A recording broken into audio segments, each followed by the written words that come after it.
अब बड़ी बात यह है कि पाकिस्तान परमाणु धमकी बार बार दे रहा है, लेकिन भारत के पास परमाणु से कई हजार गुना शक्तिशाली बम मौजूद है। अब आपको भारत की ताकत दिखाता हूं। पाकिस्तान भारत के सामने कहीं नहीं टिकता है। भारत के पास ऐसा बम है जो परमाणु से ज्यादा ताकतवर। परमाणु बम को सबसे खतरनाक हथियार जरूर माना जाता है। पूरे इलाके में परमाणु बम से तबाही का खतरा होता है, यह सच है। 1945 में जापान के हिरोशिमा नागासाकी में परमाणु बम गिरा था। परमाणु धमाके से उस वक्त सोचिए 2 लाख से ज्यादा लोग मारे गए थे। पाकिस्तान इसी परमाणु बम की बार बार धमकी दे रहा है, लेकिन भारत के पास परमाणु बम से ज्यादा खतरनाक हथियार भी हैं। न्यूक्लियर बम से 1000 गुना ज्यादा खतरनाक हाइड्रोजन बम है। यह 10 सेकंड में सूरज जितनी चमक वाला आग का गोला बनाता है और इतनी ज्यादा गर्मी और आग फैलाता है कि सब कुछ राख कर देता है।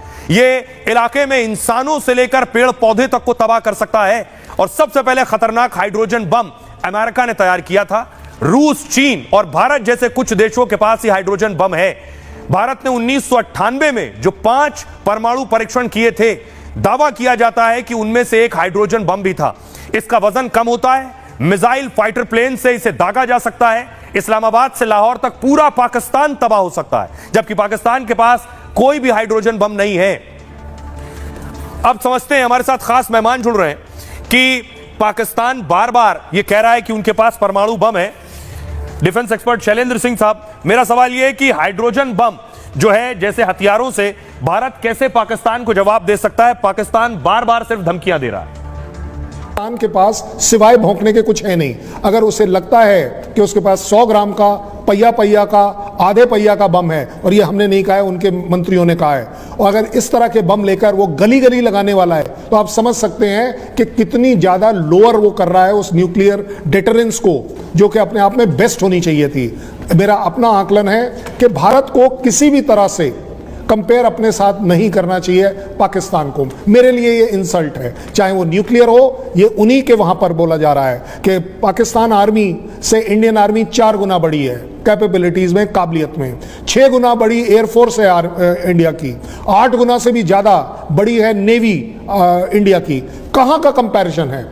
न्यूक्लियर बॉम्ब अगर 100 ग्राम का तुमने कंपेयर करना है मेरे से, तो हम 100 ग्राम का नहीं बनाते।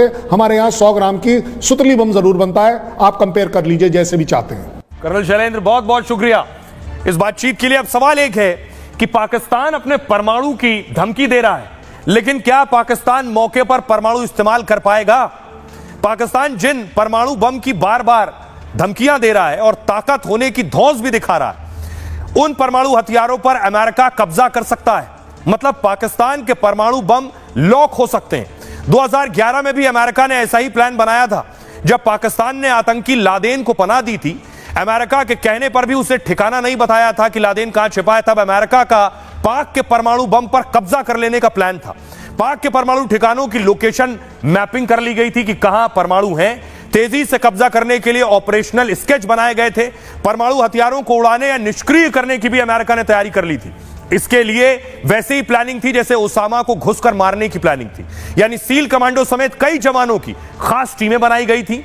जरूरत पड़ने पर वो घुसकर परमाणु प्लांट पर कब्जे की तैयारी में थे।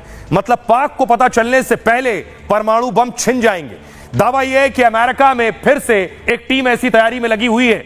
और क्योंकि अमेरिका का परमाणु बम पर कब्जे की खास नीति है, अगर पाकिस्तान में कट्टरपंथियों का सरकार सेना पर कब्जा होगा या फिर मुल्क के अंदर अराजकता जैसे हालात पैदा हो जाएंगे या पाकिस्तान भारत के खिलाफ परमाणु बम चलाने वाला होगा, तो अमेरिका पाक के परमाणु बम को कब्जे में ले सकता है, लॉक कर सकता है। दावा है कि सैटेलाइट से भी अमेरिका की खास तैयारी है। वो तकनीक से बिना उतरे भी परमाणु बम बेअसर कर सकता है। यानी पाक परमाणु बम होने पर भी इस्तेमाल नहीं कर पाएगा। सुनिए जरा, आज रक्षा मंत्री राजनाथ सिंह ने भी पाकिस्तान को जवाब दिया।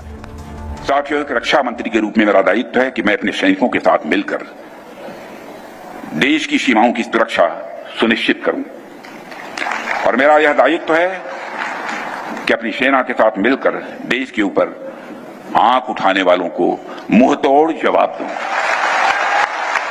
आप सभी हमारे